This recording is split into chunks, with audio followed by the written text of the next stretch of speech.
Ашына әңгіме. Ұйқыдан оянып, жастығының астына басылып қалған телефонын алып, сағатына үңілді. 11-ден 13 минут кетіпті. Сабағы бірде басталатын. Біршама уақыты бар екен есептеп, қуанып кетті. Іштей жоспар жасай бастады. Жуынып, боянамын, ештеңе ішпеймін. Тоңазытқыштың томсырайып тұрғанына да бірнеше күн. Бекерге қосылып тұр деп, тоқтан ажыратып тастады. Қара шайға тәбет ашылмайтын болған. Бүгін не кисем екен? Шифонердің 3 есігін ашып тастап ойланып тұр. Киімдері ескіріп, киюге енді жарамайтындай көрініп тұрғаны көзіне. Қара көйлекті кидім, оны бәрі көрді. Қызыл көйлекті кие алмаймын. Тура сондайын Жанар киіп апты. Мынаны 8 наурыз күні банкетте кидім. Түк киім жоқ. Киім алу керек болды деп шешті. Анасының бала кезінде көршінің әйелінің сыртынан кедейдің кербезінен сақта деп отыратына есіне түсіп кеткені, сөйтті де жуынатын бөлмеге өтті. Бүгінгі күннің сенбі болғанын іштей қуанып жүр. Онымен кездесетін күні, тезірек кештің батуын, мектептегі дәрісінің тезірек өтіп кетуін тіледі.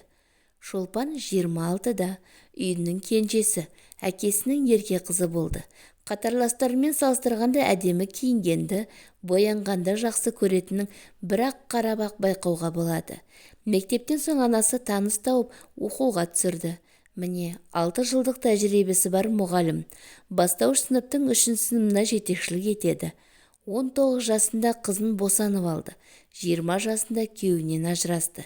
Пәктігінің пердесін түрген түні әлі есінде. Жалға алған пәтерде өздері сияқты жасы бар жігіт аулап, кафе кезгендері, қызды қылықтысының деп қытықтатып жүрген жігіттер жиналды. Бір-бірін танымайтындар жүр. Соңынан қалмай көптен жүгірген Жақан мұны дегбірін алып, тағатын тауысып, оңаша керуетте етегін түріп үлгерген. Бәрі осынша оп-оңай өте салды деп ойламаптау. Асылындай сақтап жүрген емес педі, есін жиып алды.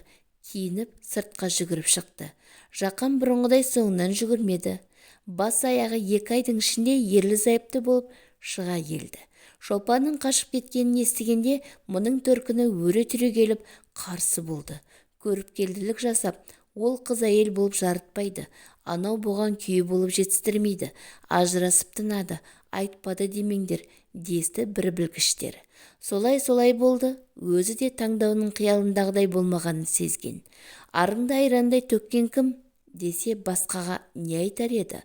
Амалы жоқ еді. Сүйем деп өзін сендірді. Шолпан бөлесі Айманды қатты аяйды. Жұмыс жасамайды, балаларын бағып кір жуып, күйеуін тыңдап, ата-енесіне бәйек болып үйінде отыр.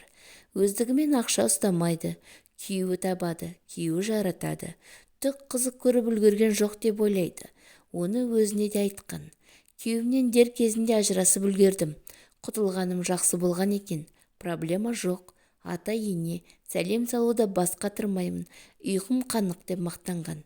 Сөйтіп бөлесін азғырып, ішіне от тастап кетті. Сенбінің кеші де батты. Мектепте емес, арнайы осындай кездесуге кетің жылтыр, қысқа көйлегін киіп, оған ұнайтын бояуын жағып, машинамен жүргізушіні күтті. Ұзамай қонақ үйдің бөлмесінен табылды. Оның 2 баласы бар. Келіншегінің 3-сіне аяғы ауыр екенін де біледі. Енді астымыз тесік болған соң қайтеміз деп ақтап алады өзінің әрекетін.